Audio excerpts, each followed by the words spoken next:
Welcome back to another episode of Stand on Guard. I'm your host, David Krayden. We're live from Ottawa this morning. It's an overcast day. We're getting through the week. Thank you for joining me. And when I come back, I want to introduce Mark Nixon, who has just been an inspiration on social media to me and to a whole bunch of other people. The Prime Minister lied and his minions continue to lie.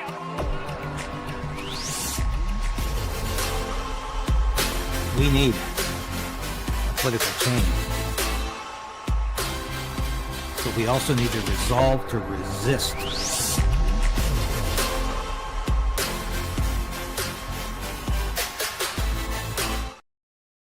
Yes, please like the station right now if you can. It helps us beat the suppression in the algorithm.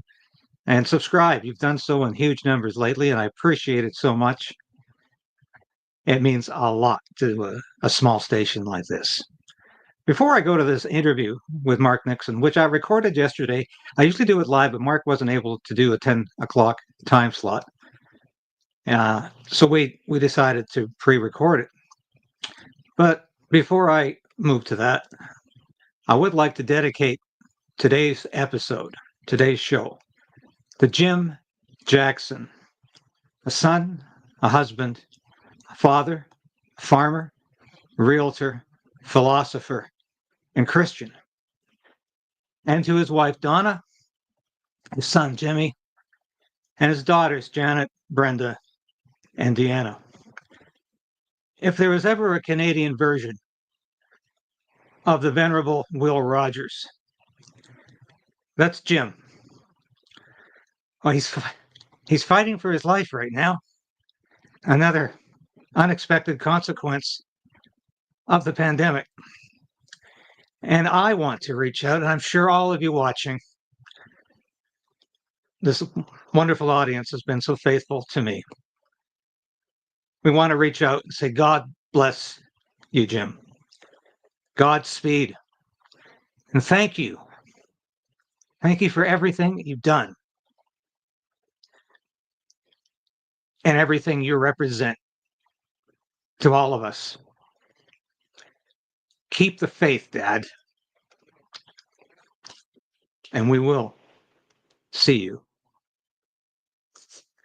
Thank you. Welcome back to another episode of Stand on Guard. I'm your host, David Krayden.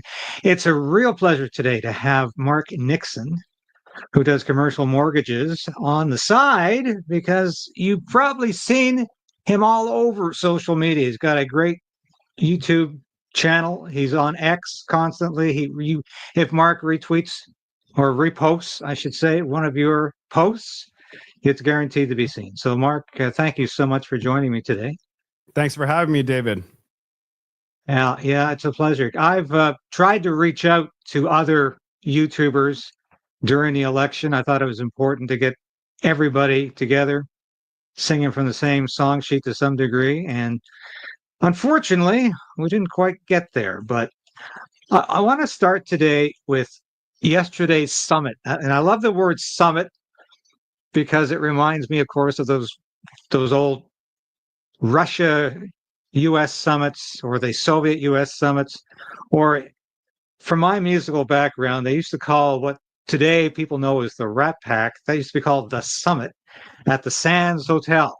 But this was even more entertaining yesterday, was to see Mark Carney basically on his knees, subservient to Donald Trump after he kept saying, I'm the tough guy and I'm going to show Donald Trump who's boss. So let's see this clip here.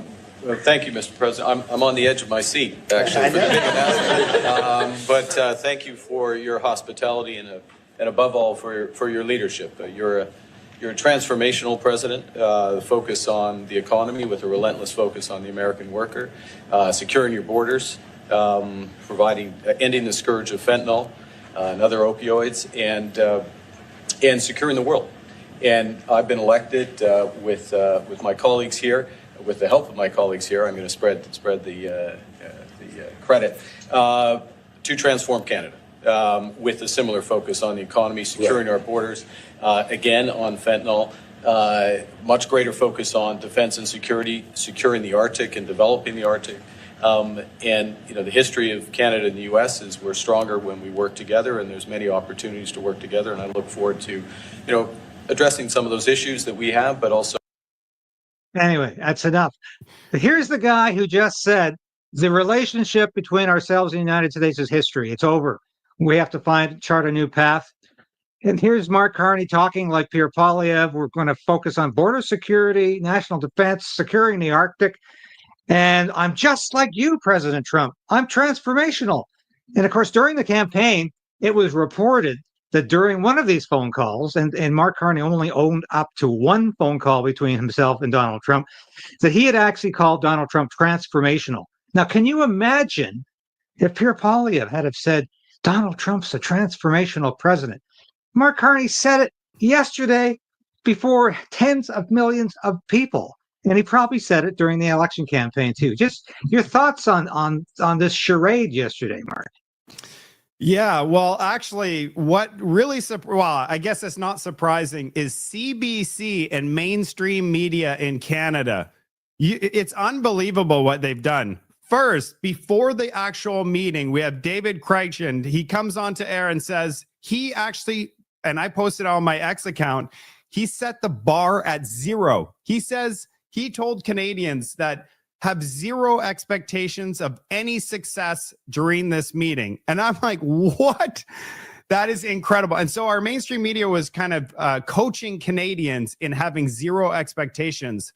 But I guess Canadians didn't see that Japan, on their very first meeting with Donald Trump, secured a $1 trillion deal.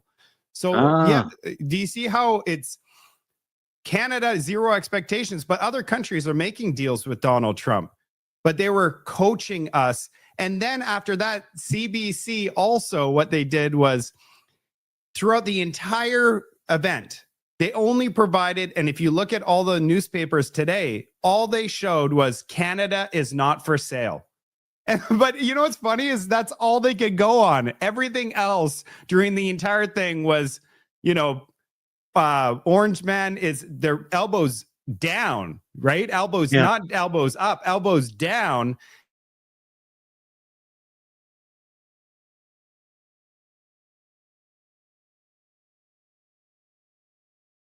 And the only thing they could go statistics about yesterday spoke for 30 minutes. It's on a clock.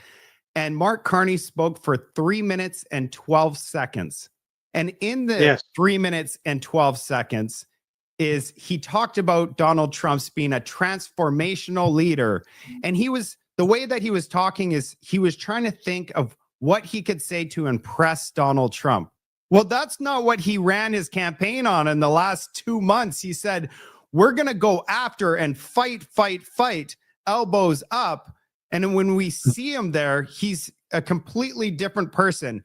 And one of my things that was pretty funny was Donald Trump, and Mark Carney is the #1 woke. He is all about woke and DEI. He even said Donald Trump is fighting a war on woke. In Canada, no. We are #1 woke in Canada. And so Donald Trump knows this. He sees all the press conferences. And after Mark Carney spoke, he spent 4 straight minutes. So Mark Carney had 3 minutes and 12 seconds of speaking time. Right. Donald Trump spoke about woke for over 4 minutes. And how do I know it's 4 minutes? Because I published it on my X account, the entire woke rant. And he said, woke breaks everything. Woke overspending. It's just useless. So and then the thing is that I didn't like is the camera never went onto Mark Carney, because I could only imagine he was turning red. And his facial expression would have been nice to see. We did get to see him a little bit. And, there was some pictures of, what Mark Carney's face was looking like. It was pretty funny. Also, Donald Trump went all over the map for those 30 minutes. And it was like Mark Carney wasn't even in the room with him, because he never referred to Mark Carney. He didn't even refer to Canada half the time. He was talking about all kinds of policy initiatives. And it's like he wasn't even there. Mark Carney was completely dismissed. So sorry to interrupt you. Go ahead. No, I completely agree with you. So, I mean, Mark Carney, one of the things that bothered me is that Mark Carney, and this is one thing that I believed Mark Carney when he said it. I said, this is one thing that I could actually believe him, is that he said that he would not have a meeting with Donald Trump, and he said it multiple times, unless Donald Trump respected Canada's sovereignty. And he said, I'm not going down there unless he protects, or so he goes down there. And did he defend? It was just a complete joke. Basically, the 51st state was mentioned. And then you know what the other thing is Chrystia Freeland and Justin Trudeau were mentioned, and they were ridiculed, and he did absolutely nothing. And the thing is that I'm pretty sure Donald Trump knows that Chrystia Freeland's godchild, or like there's interconnected there. Mark Carney is the godfather of her children. Yes. Yeah, exactly. Yeah. And then Donald Trump's like, I despise, I can't trust, I don't like that person. And that relationship with those individuals are over. But does Donald Trump not know the connection between Mark Carney, Justin Trudeau, and Chrystia Freeland? And Chrystia Freeland's still part of the team. Yeah, very, very true. And actually, Trump and Carney go back quite a ways. This was reported very obliquely during the campaign. A couple of new media mentioned it. But Jared Kushner, who of course is Donald Trump's son-in-law, was bailed out of a Manhattan apartment complex by Brookfield Assets Management.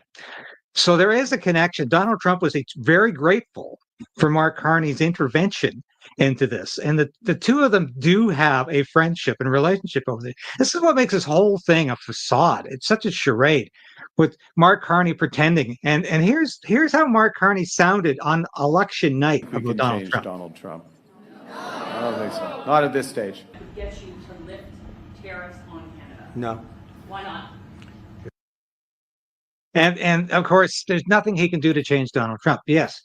Very, very good. But I have a question for you, David, that I don't know if you know the answer, but one of the things that really didn't strike me, it didn't hit right for me, was when he said he spoke to the owners of Canada and Canada's not for sale.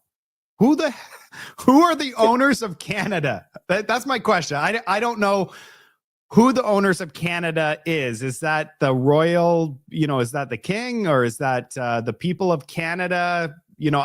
I don't know what he meant by that. And I don't know if you heard him say that, but I'd love to hear what your take on that is. Well, it's interesting because ostensibly he's talking about the people of Canada. And I don't know if he talked to the people of Canada about this at all. But everything Mark Carney says, virtually everything in a political context, can be taken two or three ways. And this is why in his first news conference last Saturday, I heard all kinds of people on YouTube saying, hey, he's stealing Pierre Poilievre's ideas. He sounds just like a conservative. And I said, no, he doesn't. He sounds like a globalist using the same language. So when Mark Carney talks about affordability, he's not talking about lower taxes and lower regulations and lower housing costs. He's talking about Soviet-style housing, like the block housing they had in the Soviet Union. That's affordable housing for Mark Carney. When Mark Carney talks about security, he's talking about monitoring what you think and what you say. When Mark Carney talks about safety, well, my God, that could be a jail cell. There's no safer place than a jail cell. Mark Carney is a master at taking conservative buzzwords, talking about them like he believes in them, but he could be talking about and thinking on a completely different thing. So who are the owners of Canada? Well, it could be Brookfield Assets. That could be the World Economic Forum, because these are the people who have been behind Mark Carney for so many years. So when he says anything, you have to think, what is he really talking about here? It might appear to be obvious, but with Mark Carney, nothing is obvious. I took this guy far too, shall we say, cavalier in the very beginning. I thought, there's no way this guy's ever going to make it. He is not used to the political world. He's been a banker. He's been a businessman. He's an elitist. There's no way he can actually relate to common people. And I was completely wrong. Somehow this guy got pushed through a liberal leadership race. He got pushed through the election. And of course, all the way using Donald Trump as this orange boogeyman who he ran against. And all the time with one tongue planted firmly in cheek, because it was never sincere. He was never sincere about this. The two of them, and I've got to show you. I don't know if you've seen this. I just saw this morning. It took the Trump administration less than 24 hours to put a propaganda film together about Mark Carney's heroic visit to Washington, D.C.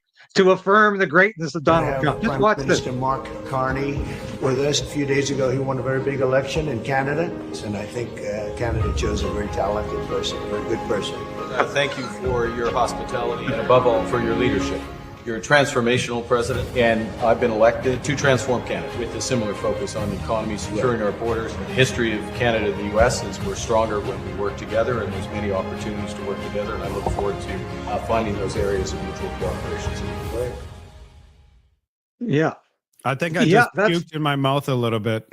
But Mark, isn't that incredible? Not only the timing, I mean, the White House Public Affairs turned that around in 24 hours, but there's Mark Carney just having the time of his life with JD Vance and Donald Trump. The thing is like, we heard that Donald Trump wanted a liberal. He wanted Mark Carney. I mean, they had a relationship, like you said, a long time relationship. And then during the beginning of the interaction yesterday, Donald Trump's like, wow, you did such a good job with your debating. And yeah, you're a smart leader for Canada. It just, you know, would he? So the thing is I try to think about it. If Pierre Poilievre won, how would yesterday have gone? That's an honest question.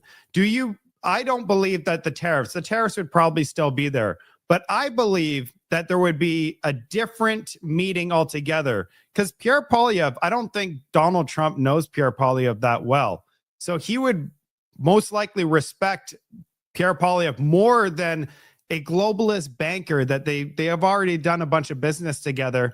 And I'm sure that they have stuff on each other, right? So it's all fake, in my opinion. And one thing that I saw that stood out to me is after the meeting, reporters asked Mark Carney about China. Did you talk to Donald Trump about China? And what he said after, he's like, that's in closed doors, and that's between myself and Donald Trump.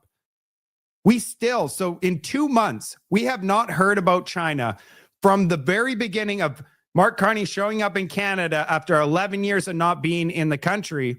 And then all of a sudden, and then also with his, is it Paul Chang that was found to want to send his opponent to China for bounty money. And then he actually backed him up, saying, I fully support him. And when he stepped down, he was like, oh, thank God, you know, because now I don't have to clean this up. But it's concerning that China has 100% tariff on our agro foods and 25% tariff on our pork. And we still have nothing about China. And that's something that would have been top of mind, especially with Donald Trump, because Donald Trump has the over 145% tariff on China. There's a war against China, but we don't hear anything about it with Canada. I'd love to hear what your take is on this, because to me, this is the biggest story. Well, I don't know how much Donald Trump knows about Mark Carney's relationship to China. I find this fascinating. Either he knows and is pretending he doesn't know because he has ulterior motives with Mark Carney, or he's never been briefed on this. But I reported several times during the campaign, and a couple of other folks out there did as well, but not very many.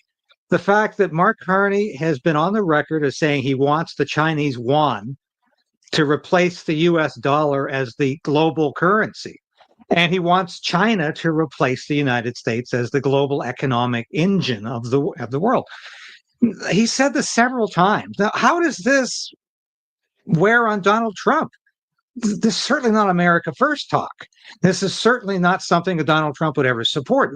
He's out there every day saying no way is the U.S. dollar ever going to be downgraded as the global currency, as the petrodollar. But yet this is exactly what Mark Carney has been advocating for years.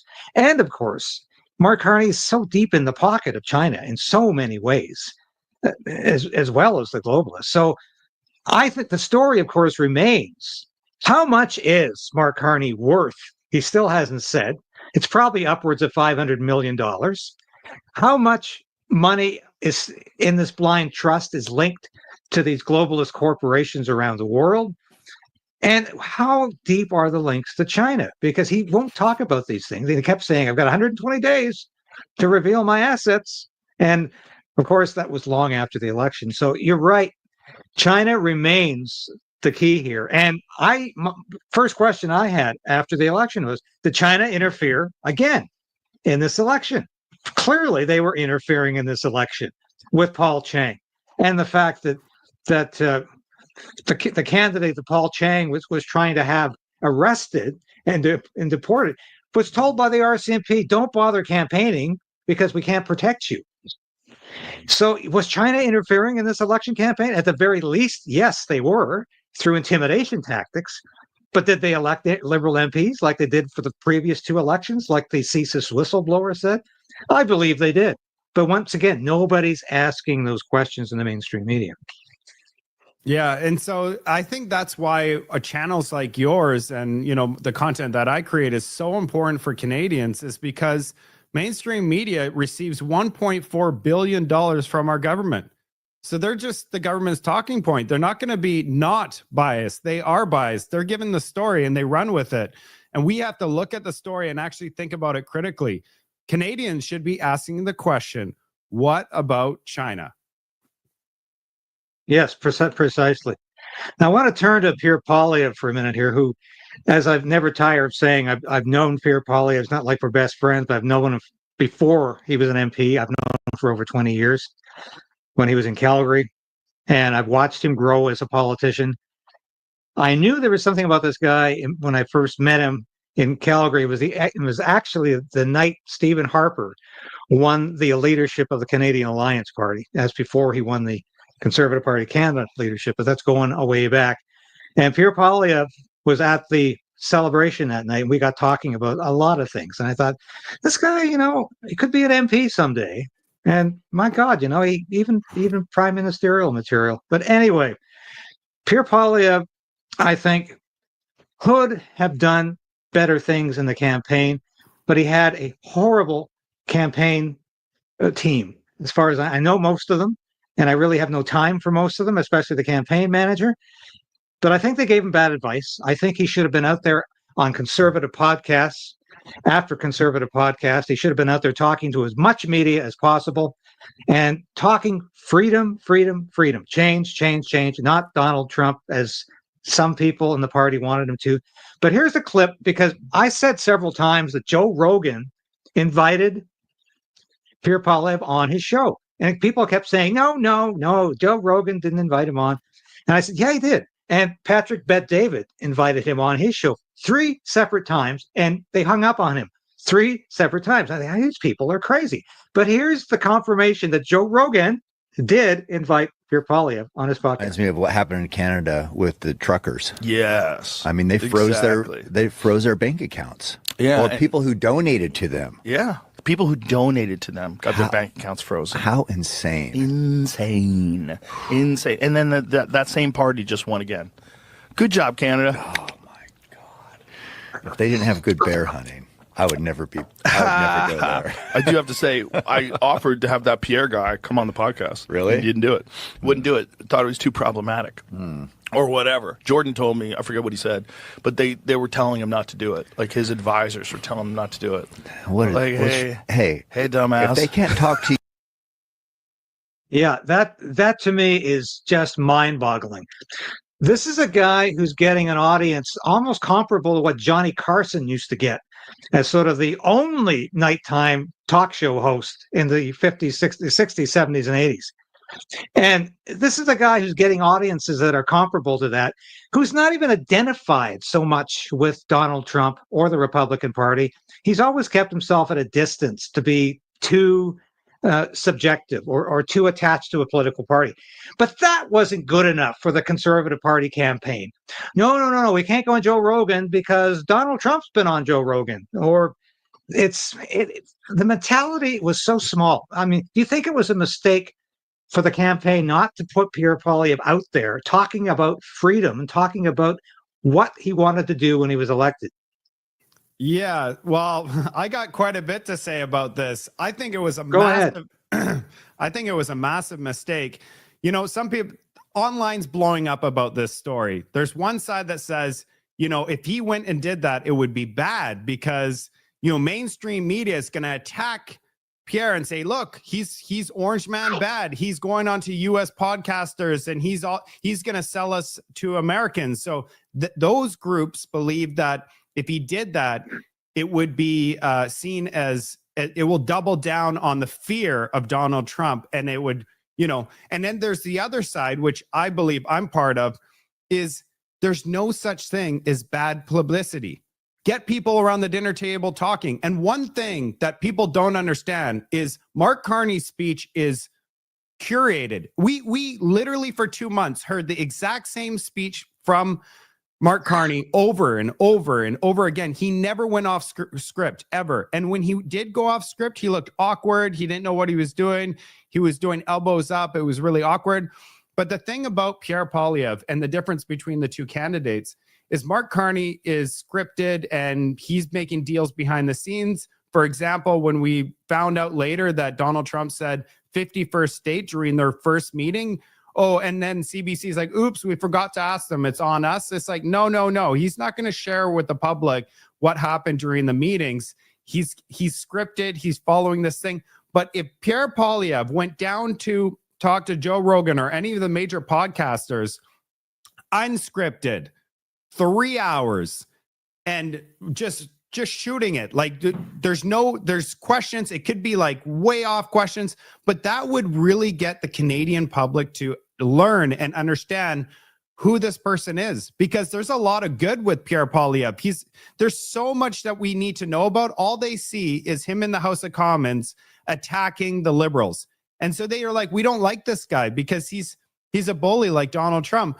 This would be an opportunity for him to remove the layers of an onion and for people to actually know who he is for real, because those podcasts are amazing at discovery. Like, who is this person?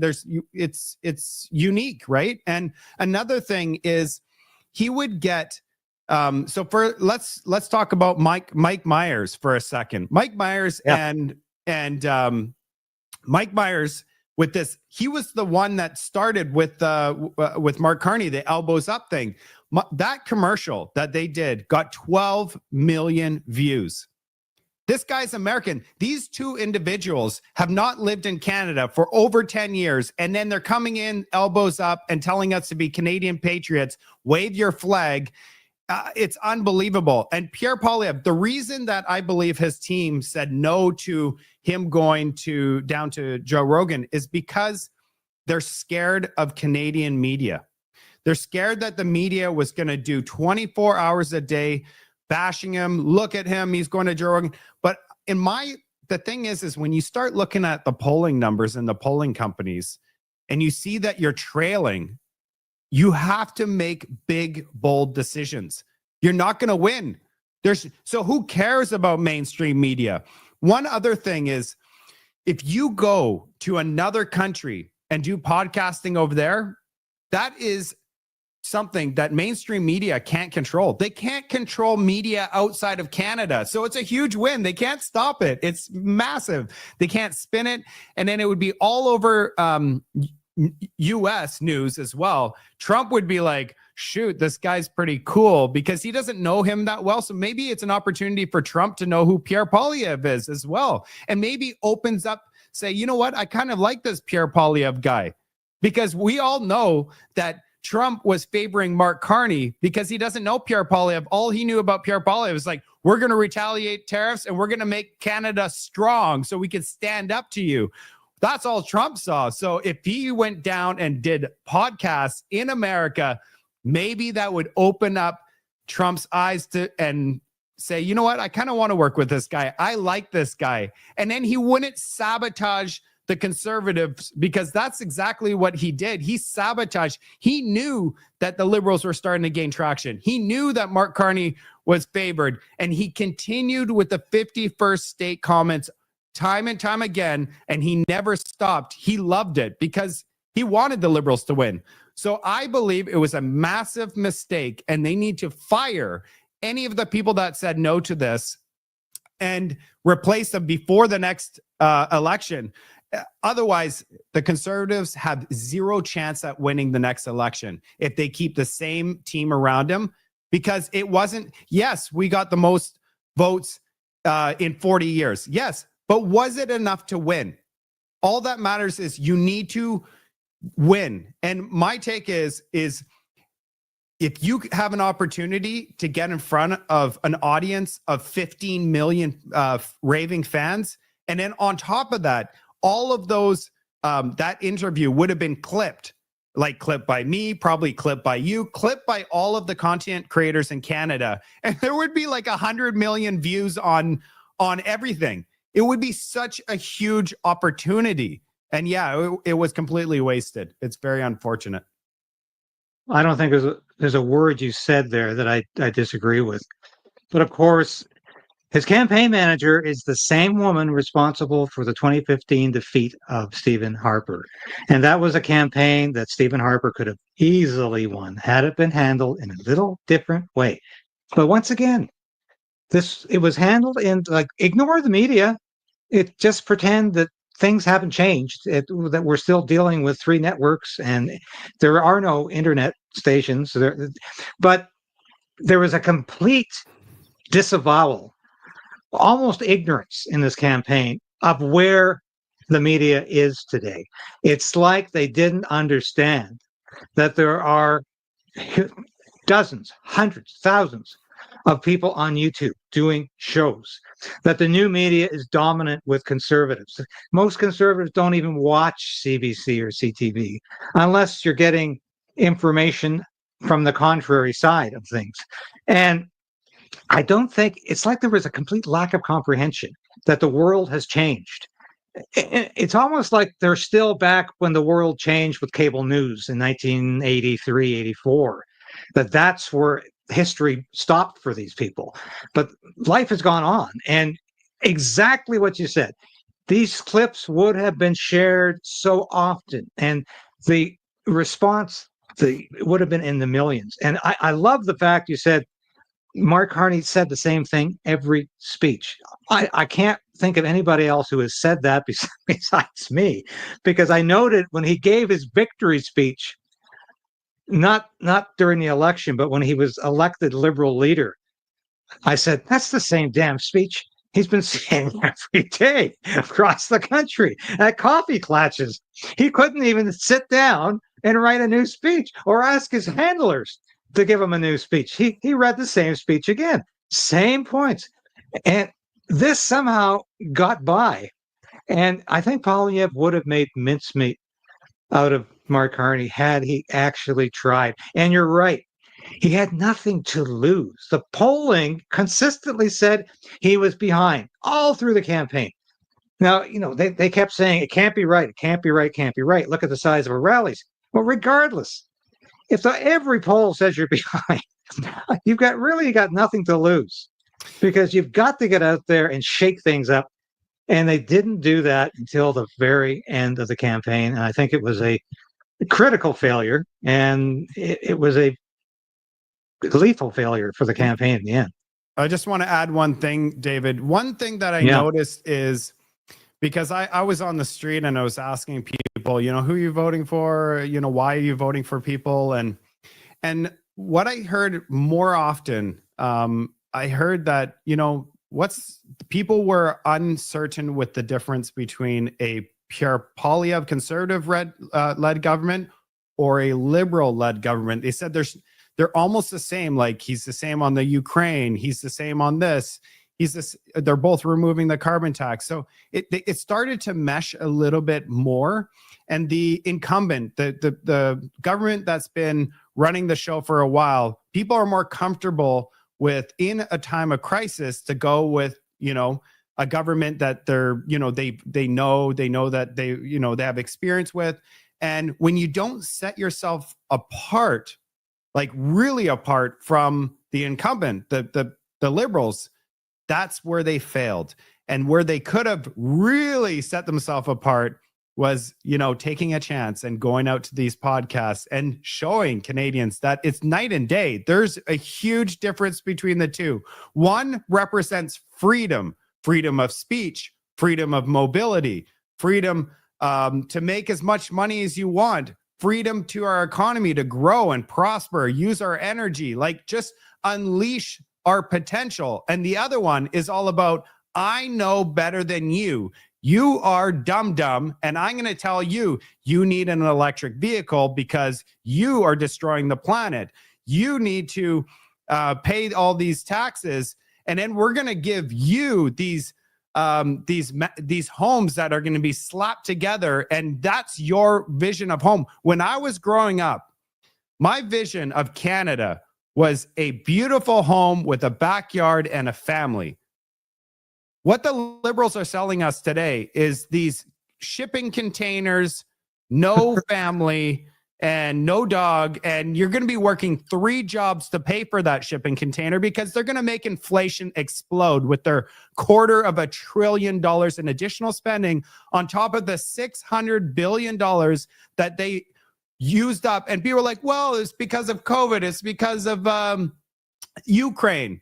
No, it's not. It's because of incompetence. It's because of the green slush fund. It's because they don't have any idea what they're doing. And all they know how to do is spend, look at the problems later. And then when they want to resolve that problem, they decide to spend a whole ton more money.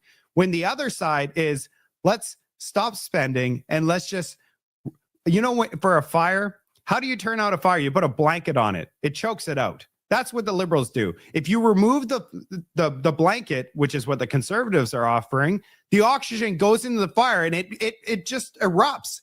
That's what we need. We need the eruption. So it's very disappointing that we elected another liberal government, and it's going to be interesting to see if Mark Carney is going to be the environmental net zero Mark Carney, or is he going to be the economic genius that the liberal voters chose him for? And it's going to be an interesting time, and I'll be reporting on it. I know you're going to be reporting on it because this is a crucial time and we need to make sure that people are aware of what's happening. Oh, I couldn't agree more, Mark. I got one more clip to show you because one of my complaints during the whole campaign was, where is the conservative media? Where are the conservative media in the United States? Why aren't they reporting about how dangerous Mark Carney is, that he's worse than Justin Trudeau? Why aren't they reporting about his globalist connections? The fact he was a goodwill ambassador for the United Nations green energy. Why are they not reporting about his time with the WEF? Why are they not reporting about his stance on China? So finally, a little late, but Sean Hannity last night, prompted, of course, by the visit of Mark Carney to Washington, D.C., issues this startling report. New far-left prime minister. He once threatened to seize capital from companies that do not advance Canada's climate radical agenda. Take a look. We need to ultimately get to a point where every financial decision is taking climate change into account, the impact on the transition, and we actually drop the adjective sustainable because it's just what finance professionals do. On the risk side, we need the banks to look at the risks around the climate transition, which then flip to opportunities. On the opportunity side, it's really about looking for and at transition plans from all companies and backing those who are part of the solution and taking capital away from those who are part of the problem. Now, in addition to using the climate crisis to impose government control over businesses, aka socialism, Carney is also a big fan of censorship. In fact, in April, he threatened America's social media platforms with a not-so-veiled shot at X. Take a look at this. Large American online platforms have become seas of racism, misogyny, anti-Semitism, Islamophobia, and hate in all its forms. And they're being used by criminals to harm our children. My government will act. Just to be clear, that there is no free speech in Canada. If you say or write something the government finds offensive or labels as misinformation, you can actually get arrested. Carney is offended by our freedom of speech. He seemingly wants to ban our social media platforms from his country and shut down all dissent. He wants to use the climate crisis hoax as an excuse to steal from our businesses and control their means of production inside of Canada. So the president is right to hold them accountable. Now, the great part of our friendship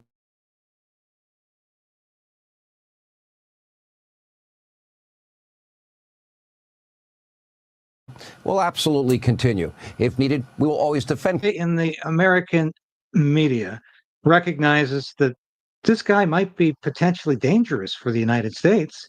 Maybe his policies aren't in sync with ours. And it's a little late, but I was glad to see that. And I want to end on this, Mark, because one of the issues I have fought fiercely against was the Online Harms Act that Trudeau introduced and thankfully died with the last parliamentary session and in the election call. But of course, Mark Carney did obliquely mention during the campaign that he's going to resurrect this bill because these are all the buzzwords. And like I said at the beginning, don't look at what he says, look at what he really means. And so when he talks about safety, he's talking about censorship. He's talking about making us safe from disinformation and misinformation. And that of course is everything the Online Harms Act bill was against. So do you think, I guess two-pronged question here to get you out of here. Do you think Mark Carney will reintroduce the Online Harms Act to it, and it's going to affect people like you and I if this thing goes through? And do you think Carney is going to cobble together a majority government with some NDP defectors, along with I think he's got Elizabeth May on his side now? But do you think he's going to cobble together a majority government in the next couple of weeks? Yeah. So the first part of your question is there's two things. They've wanted this online thing for quite some time. What bothers me is they wrap it around children. So when they wrap it around children, it makes it so most of the population is like, yeah, of course we want to protect children. But if you look behind it, we should just have something to protect children and then have the other one broken off. And that's what they did originally, is they said, well, we'll pass the children protection, but the other one we'll have to deal with later. So I just don't know how they're going to, and you could see it. He said it again. He said, we need to protect children online. And then he talks about misinformation with US social media giants. So yeah, I mean, that's what they want. It's going to be interesting to see if they're going to get away with it, because Canadians have woken up to this whole censorship thing. One thing that was very concerning to me is when you see mainstream media. So last week, mainstream media, right after the election, said that 70, I don't know what it was, two-thirds or 70-something% of Canadians believe that misinformation and disinformation had affected the outcome of this election.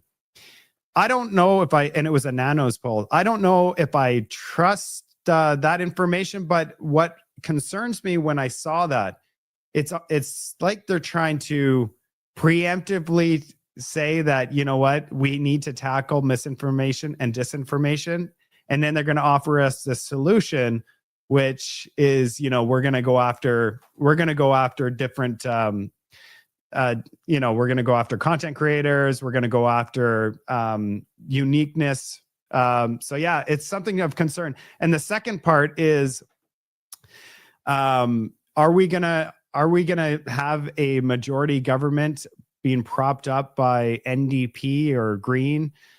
I think that we're gonna have this government. I don't know how they're gonna get it done. I'm sure that they're talking behind, Mark Carney said that he's not gonna have a propped up from NDP. That's what he said. But in reality, what they could do is just have them, come over. Like, so yeah, he's not saying, what he's saying is not dishonest, But what in reality is he can make a sweet deal for the missing pieces, which I believe he only needs 3, and then Elizabeth May, right? So he needs 4, right? Yeah, with exactly. 4, so he needs 3 NDP and Elizabeth May, and then he could form a majority government. So instead of having, being propped up, he doesn't want to get propped up. He wants them to come over and join the Liberal team. And then it's over. For 4 years, we're going to be stuck with this Liberal government. That's what he wants. And that's what he's going to be working towards. And that's what I'm afraid of. And it's possible, and it's unfortunate. And that's why this election was so important. And that's why I made content every single day for almost 2 years, trying to educate Canadians and say, it's time for change, Canada. We're going down a very scary authoritarian and, censorship. We're going down the wrong path. We need freedom. That's what's going to make the vision of Canada, like our unity. We're not unified. I love the elbows up people, and I love the conservative people. I love everybody in this country. We're all divided because they have divided us. They make us fearful of each other. This is not Canada. Canada used to be unified where we all get along, and now we're all like, oh, this group, that group. There's every week there's protests. Like, this is not the Canada that we grew up in. And if you want to change where we're all unified, we have to vote for a conservative government, because the conservative government is the only, if you want conservative policies, you have to vote conservative. You can't hear anything from any of the other parties. They're going to say conservative policies, but they're not going to pull through on any of them. You have to vote conservative if you want conservative policies. And so one more thing about Doug Ford. Doug Ford is, I'm so disappointed in Doug Ford. He basically, what Doug Ford did is sabotage the conservative movement. And he listed out all of these things that he wanted. And Pierre Poilievre said, if I become prime minister, I'm going to do all of them. You're going to get the minerals rights. You're going to get everything that Doug Ford wanted.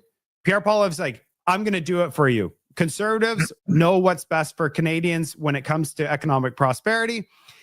And then he goes to, so he doesn't support him. And then he goes and he goes to Mark Carney, and as if he's like, Mark Carney, this is what I wanted. Pierre Poilievre was going to do it. You're going to do it too, right? Like, he thinks that Mark Carney is going to say yes to all of the things that he wanted. But what Doug Ford doesn't understand, and what infuriates me, is if you want conservative policies, you have to vote conservative. Plain. It's simple. So what Doug Ford is doing is atrocious, and Canadians should be furious at that man. Can't believe how many things you've said today that echo sentiments and statements that I've made, because I chronically call Doug Ford a faux conservative. He's a phony conservative.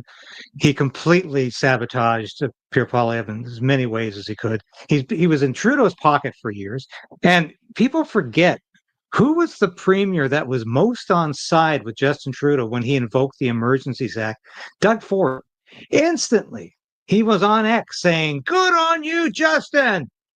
You invoked the Emergencies Act against these people." Doug Ford has no business calling himself a conservative, capital C, small c. He's a progressive. It's the first part of his party's name. That's what he is. And he's disappointed me too, because it didn't begin this way with Doug Ford, with the Doug Ford Nation. It certainly has ended in a very dismal state of affairs. But my God, it has been such a pleasure talking to you, Mark, because I feel like I'm talking to myself in many ways. Hey, I'm a real Canadian citizen that loves my country, and I'm going to continue to fight for all Canadians and share the truth. So it's been a pleasure, David. Thank you so much for inviting me onto your show. Well, we'll do it again, because this is what I consider what we're doing today is cross-fertilization of conservative media, small c conservative libertarian media. And I think we need to do more of it, because the powers that be try to suppress what we're doing. But this is one way of getting beyond that suppression and that algorithm. So thank you for participating today. And you're always welcome back. And let's do it again, Mark. Perfect. Thank you so much, David. Thank you, and bye for now, and keep up the fight. Resolve to resist. Bye.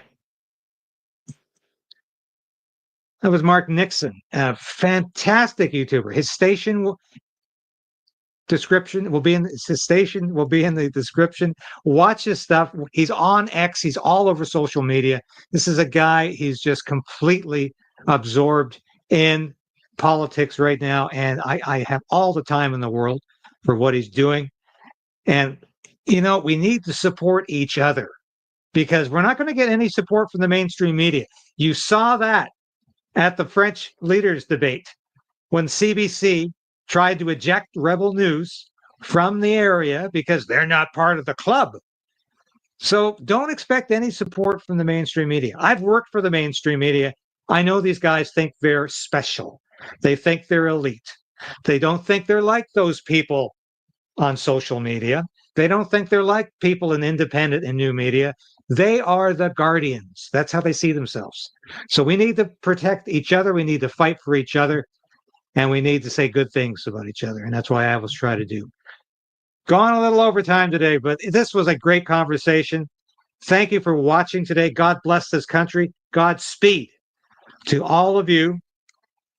And I'll be back again tomorrow with all the news.